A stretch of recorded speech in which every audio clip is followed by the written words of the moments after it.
80% of the roads, or no, I guess usually it's the other way around. 20% of roads get 80% of the traffic.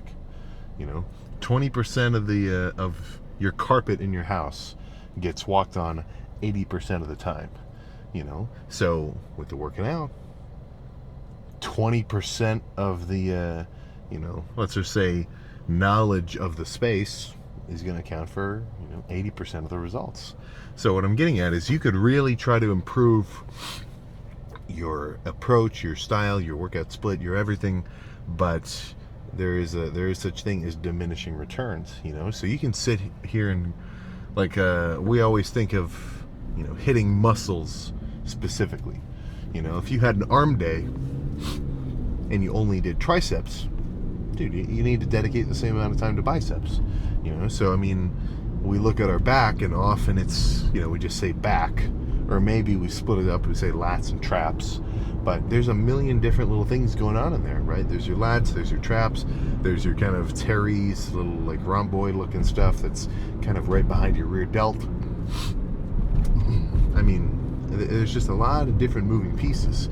So if you get caught up in the analytics of it, you're like, okay, well, I need to have a lat day, and I need to have a trap day, and I need to have a rhomboid day, and a teres major day, and I need to have a dedicated erect or lower back day. Not exactly the case. So that's where overcomplication can kind of, this is a good phrase, it's called analysis paralysis, right?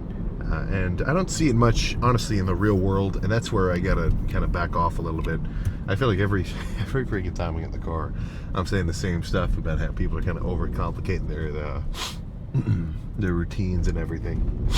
But it's like, even look at quads. You've got your outer quad, you've got your medial quad, you've got the teardrop looking thing right in the front, whatever the name of it is.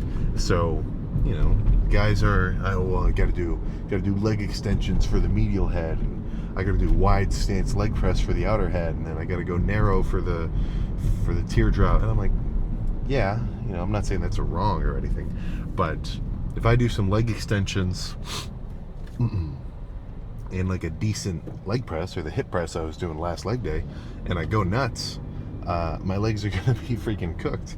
And I only did 4 sets of that leg press, and it was still crazy, and that wasn't even a crazy amount of weight for me. I'm still kind of getting re-exposed to really pushing heavy in this off season.